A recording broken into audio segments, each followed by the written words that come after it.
Howdy, Dan Bass here again in my backyard for Bass's Backyard Barbecue. And today we are going to start the grill cooking the fajitas that we seasoned up yesterday.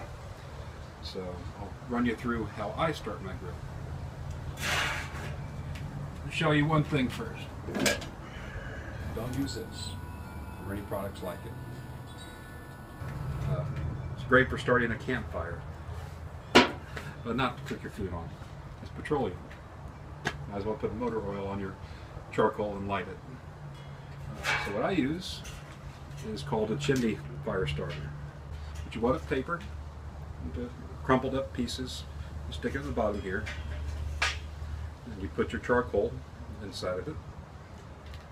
Then you set it wherever you're going to be putting fire at. Put it over in the firebox. Then you light the paper on the bottom. The heat rises up through the chimney and ignites the charcoal briquettes, or the lump charcoal that I like to use. So anyways, that's what we're doing next. All right, for starting up the chimney charcoal starter, I just use paper bags or hold on to paper packing, anything like that. Just want regular old paper without much ink on it of any kind. Like newsprint is kind of gross because there's a lot of ink. Magazines, glossy magazines, there's a lot of ink. So try to use basic brown paper.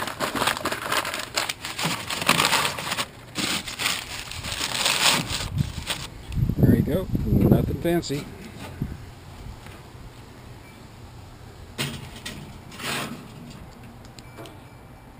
There's my lump charcoal.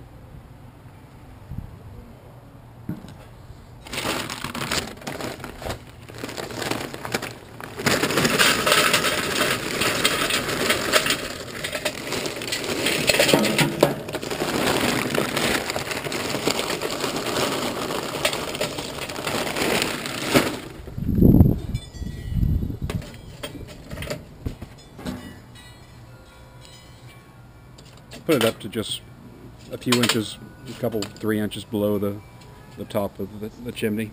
If you fill it all the way up, it takes too long to get it started, and you can always add more coal to it after you get it into the firebox. So here's my favorite part: fire. Fire.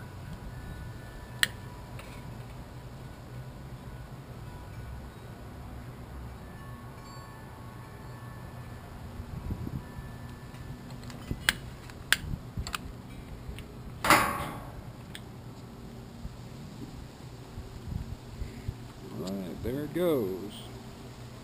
See the smoke starting to come up the top of the chimney.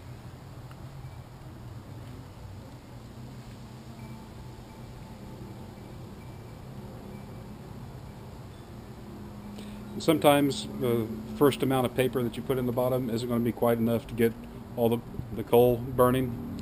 So you might need to have a little extra and add to the bottom. Oftentimes I'll just use the wrapping from my charcoal bag. So we'll have that ready.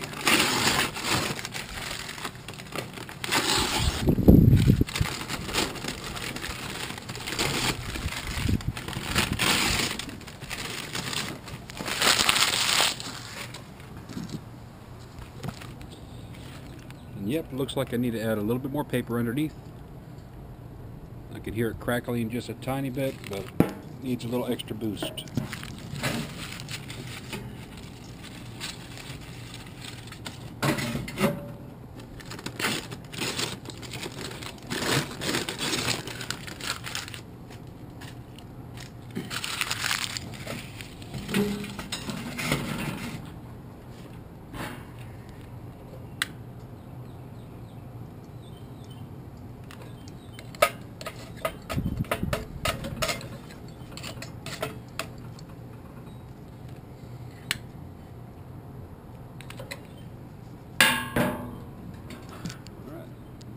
Go again. Fire.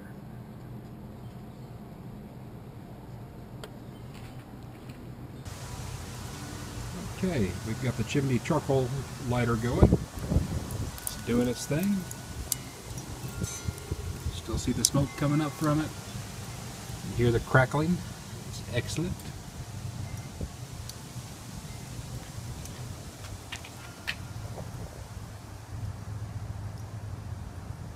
Hello, GoPro. Yes, GoPro, say hi to the iPhone 5. iPhone 5, say hi to the GoPro. Hello. Hello. Alright, we're just moments away from being able to pour this out and get our meat on the grill. Be careful, anything that is metal on this contraption is very hot, even the handle going down there. So it's best to use a glove on your hand that's messing around with that.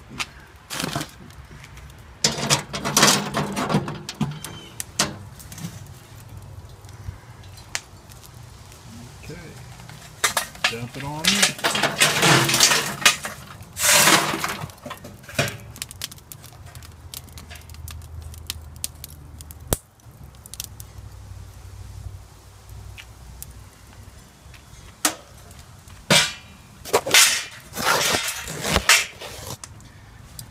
That's going to remain pretty hot for the next 20 minutes, so I wouldn't come anywhere close to it with bare hand or foot. You tell the kids to stay away from it too. Alright, so the coals are going. Go ahead and get this grate back over them.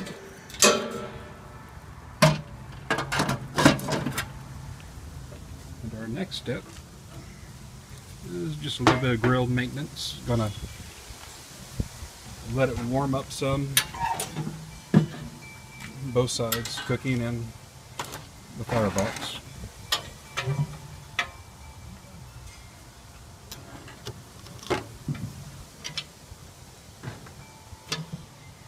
Okay, let it warm up some, get the grease and residue that's on the grill loosened up with the heat, and then we're going to scrub the heck out of it, get cleaned up and ready for fresh meat to be put on. So for that process, just use the wire brush side. Do a few passes over the heated grill surface.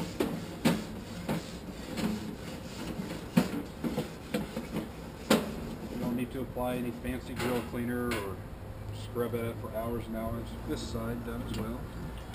This is where it's going to end up when we sear it over the hot coals.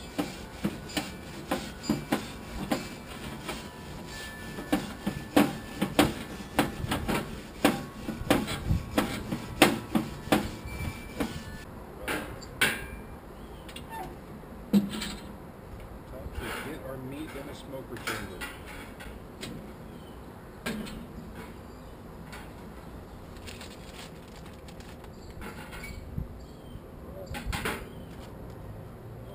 Smells delicious. Just wait till it's cooked.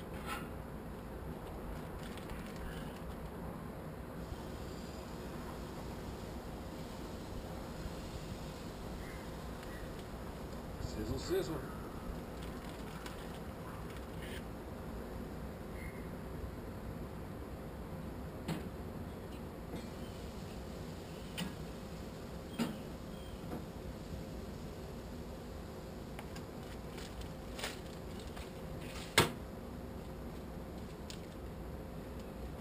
Also putting on this 3-pepper hatch serrano jalapeno sausage. It's delicious. Just don't read the ingredients list because it has a few things in it that you'd probably rather not be there. But overall, it's a decent quality sausage. Let Mr. GoPro see that too. There you go. Alright, now we just leave stuff in here. I want to go get some pecan blood. I'm going to put that in the firebox here on top of the coals. That's going to give us all the smoke we need for this. And everything's going to smoke in there for about a good 25-30 minutes. And I'll apply a sop during that time too. And then move the meat over to this side, over the hot coals, and get a good sear on it. And then we will be ready. Okay, here I am in my kitchen again, and before I put the meat on the grill, I want to prepare a sop. You might be asking, why am I using a sop for making fajitas? Well, one thing, it adds more flavor, and that's always a good thing. If you have good flavors to add, that's a great way to do it while it's cooking, while it's smoking. You apply the sop, but primarily it keeps the meat from drying out. When you use a thin piece of meat like the skirt steak, it was like just about that thick. It'll dry out real quick if you're not careful. So the sop helps seal in moisture and add more moisture to the meat while it's cooking. So get you turned around here. Okay, I'll go ahead and show you my ingredients for this sop. It's nothing too fancy. I'll show you the basic reason why I'm using these ingredients. First of all, I'm cooking steak, so anything beef should have something like Worcestershire sauce. What's this here sauce? It should have something like that if you're cooking steak or brisket or anything like that. That's an excellent flavor to add to the cooking. Always have garlic. Got some granulated dry garlic here we'll be using. I use pickled juice. The saline solution in the pickled juice helps to tenderize the meat as it's cooking, and you don't need to add extra salt on the meat at all either. This covers any amount of salt that you would want to have added to the meat for seasoning and flavor. And you need a fat of some sort to help protect the meat and add richness to it. It sounds funny, but you need a fat source. So some people use mayonnaise, some people use butter. We've just recently started using avocado oil here at the house. It has a real high cooking temperature, doesn't start smoking until over 500 degrees. Let's see if you can make that out. So that's really good for grilling. So even after we transfer the meat on top of the coal that's burning, it won't make the oil burn or taste rancid. So that's important to have a good high temperature cooking oil if you're going to add that to it. And then you need a tomato based type sauce, and there's 1,000 of them out there. You can make your own. Just for the sake of time, these are the two I'm using. Using Sweet Baby Ray's because it's my all-time comfort food favorite. But after starting to read labels, I wasn't too happy with some of the things I saw in it. But I still use it from time to time because it has an amazing flavor. It's very rich and sweet. This stuff is pretty good. The Native Texan, and then there's another one called Austin's Own. I like to use those in pretty much all my sops. So one of these days, and probably on a video with y'all, I'll put together my own barbecue sauce, and then you can try that recipe out yourself and see if you like it. But those are the basic ingredients that I like to put into a sop that I apply to beef. Either beef fajita, or a steak, or a brisket, beef ribs, beef kebabs, anything beef that you can think of that you're going to stick over fire to cook. You want to have these basic ingredients in it. And it needs to be kind of runny. You don't want it to be sticky and thick. So be pretty liquidy. Alright, got my saucepan turned on just a little bit below medium. I'm going to start adding my ingredients without any specific measurements, because I don't allow specific measurements in my kitchen. So there's some barbecue sauce. Go ahead and add some pickle juice. About that much. Don't want too much because you don't want it too salty. Here's the good old Worcestershire. And add it to taste, add it to flavor. If you don't really like the flavor of Worcestershire, add less. Even if you don't like it, just pouring it on your steak or whatever as a steak sauce, still it adds a wonderful dimension to any sop that you're going to put on your meat while it's cooking. All right, go ahead and mix in some of the garlic, about that much. I know some of y'all type A's out there are just hating my measurement scheme here. And about that much of my avocado oil. Okay. Okay.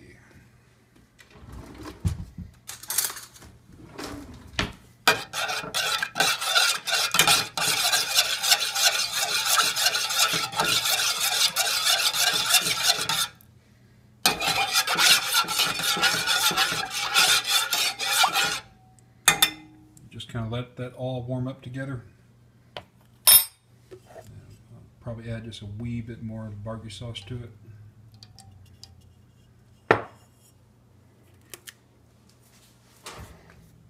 Turn up the heat a tiny bit.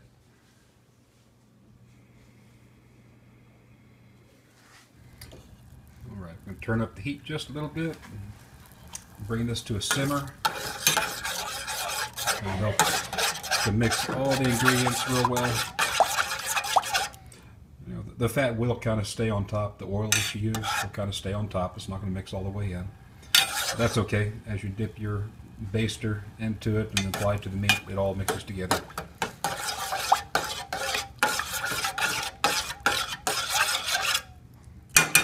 All right, that's just about perfect.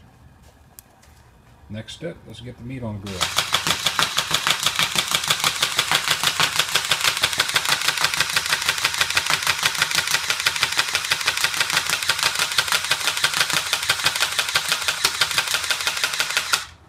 You have shredded that balloon.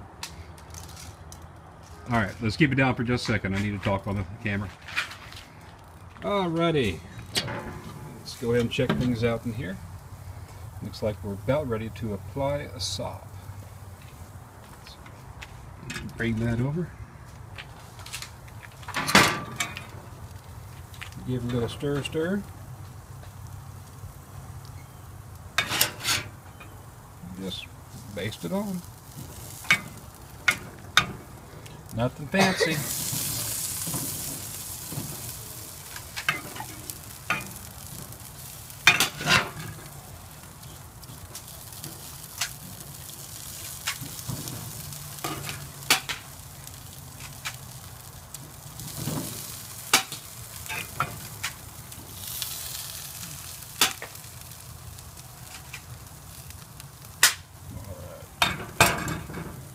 Smell that delicious East Texas pecan wood.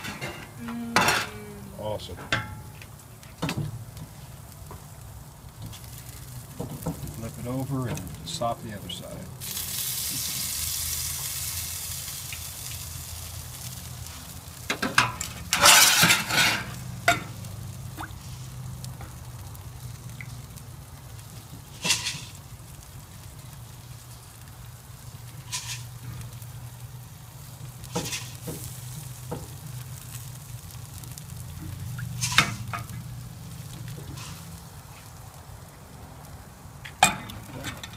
Good for now.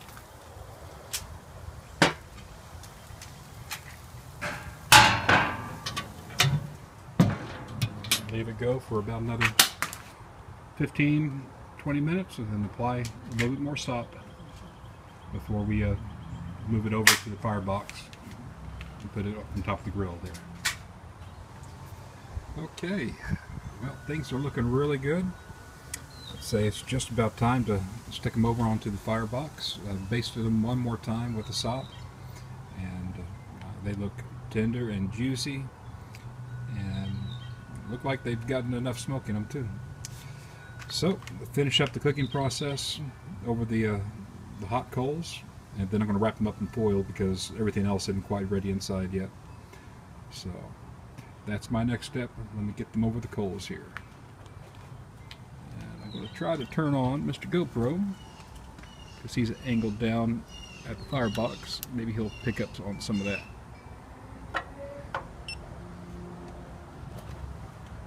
Say hi, GoPro.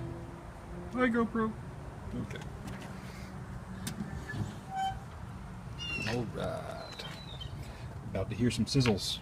Go ahead and put a little bit of sop on it since it's about to get really hot. I want to char things.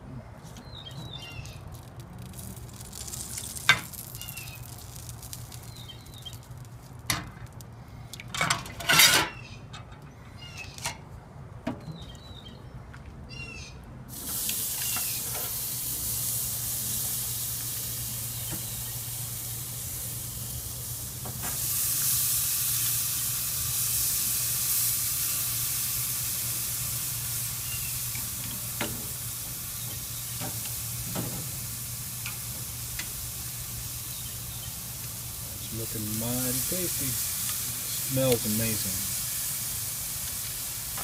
Hope that some of y'all get a chance to try out some of my food cooked by me someday.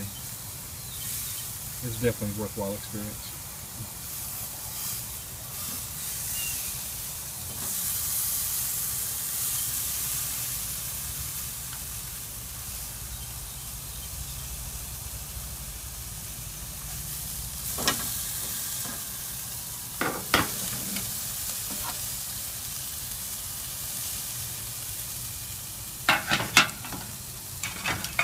Wee bit more salt.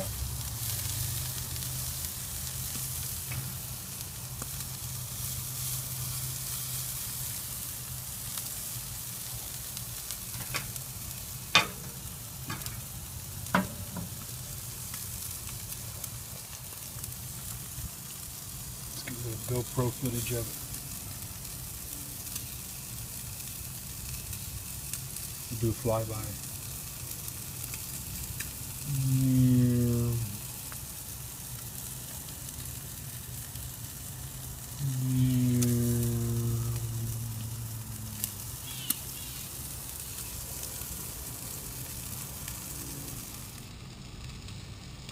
We'll do a flyby.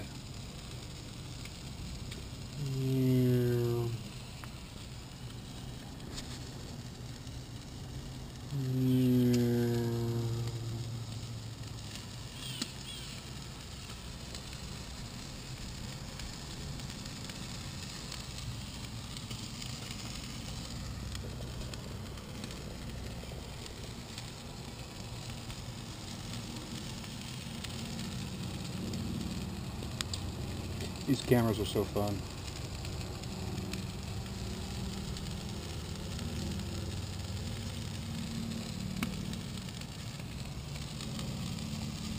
I think GoPro needs to come up with a heat-resistant housing, because I very often get my camera closer to flames and explosions than I would like it to. Yes, I do blow things up. It's fun. You should try it sometime. Safely, in a safe environment, with safe people, but it's really fun to blow things up.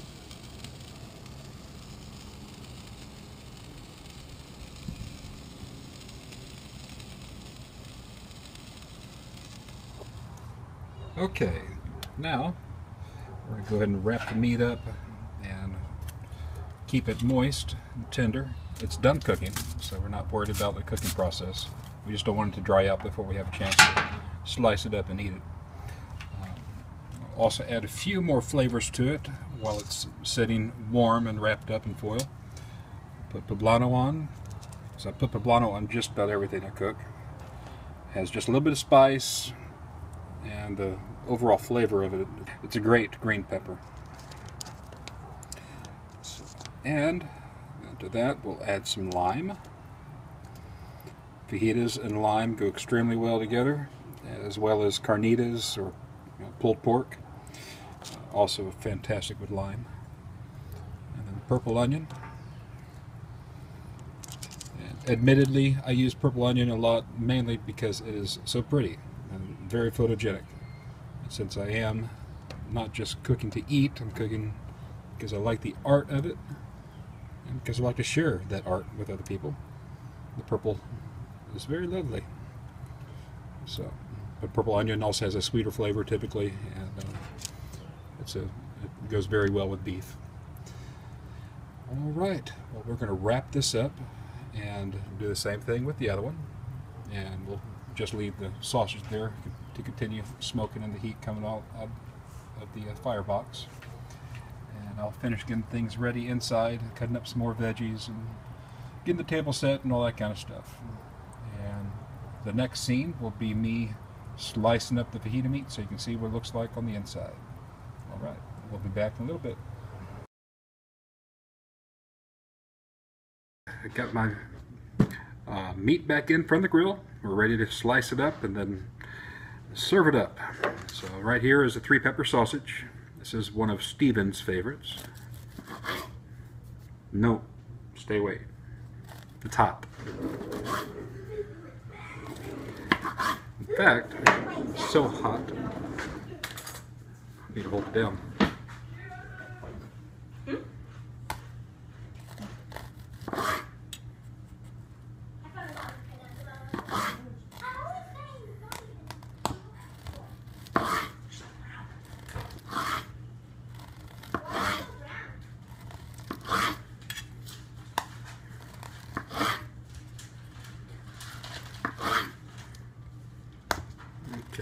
You get the general idea of how to cut sausage. Bit of a diagonal. Protect it from people trolling around trying to steal bites of it. So we'll go ahead and cut off the video and bring it back with the fajitas. Alright, moving on to the fajitas now. The star of the show.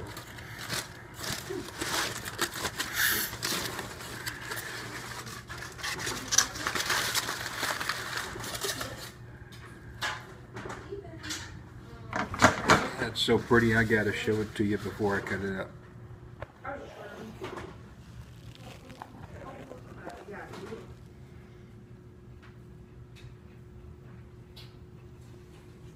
All right.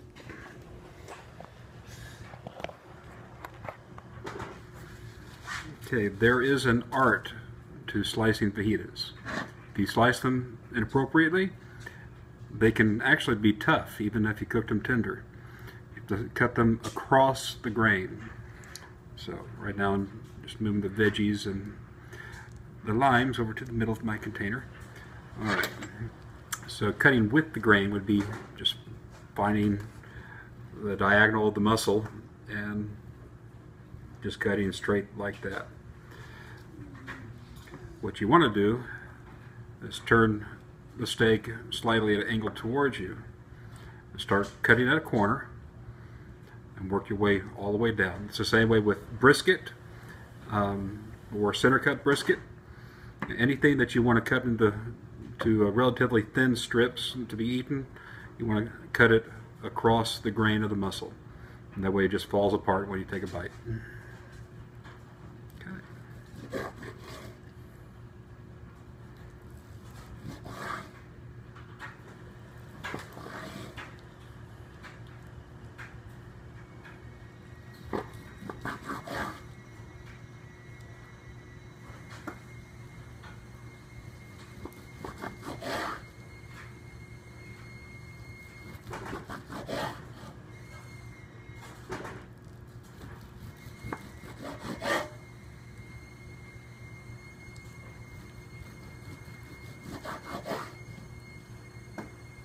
This larger skirt steak that I cooked up will be, let's say, right at the medium level when you compare it to medium well or well done or anything like that. I'd put this right at medium. That's what I wanted. It would be more tender, more flavorful, more juicy that way. The smaller steak is going to be closer to medium well, and that's the way the kids like it better. So either way, it's delicious.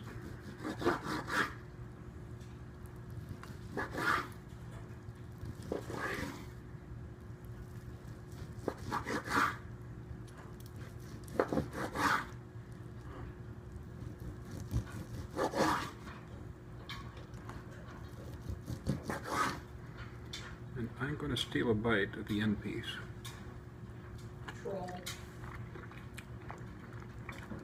Oh my gosh.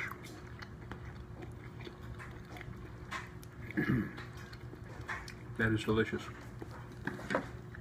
All right.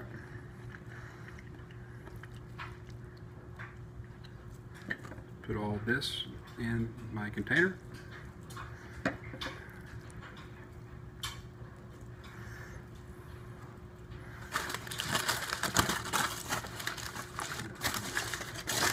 Here's the smaller steak.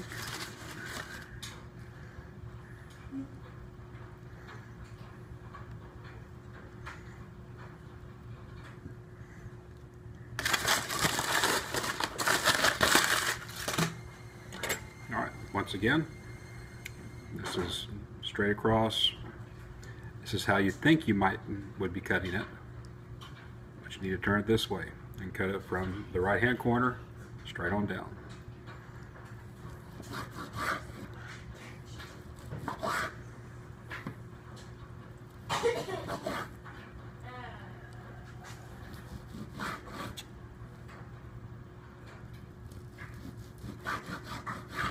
In fact, I want to make one slice in properly for you to look and see how it's compared.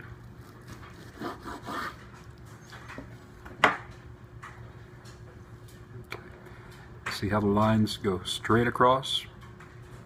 I think about biting that. It'll taste delicious, but biting into it, there's nowhere for your teeth to find an edge and go all the way through and start chewing and get all the flavors. Cutting it properly, just like with a good brisket,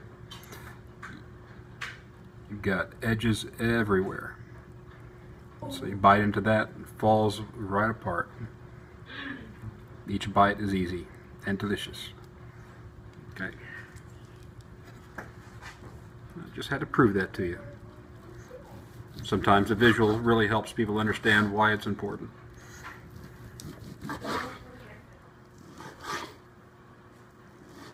And once again, I think I'm going to steal a little end piece.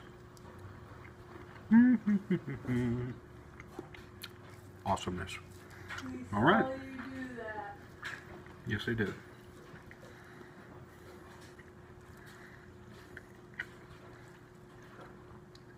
I'm not sure if it's going to show up well on the camera, but this is the difference between a medium fajita and medium well.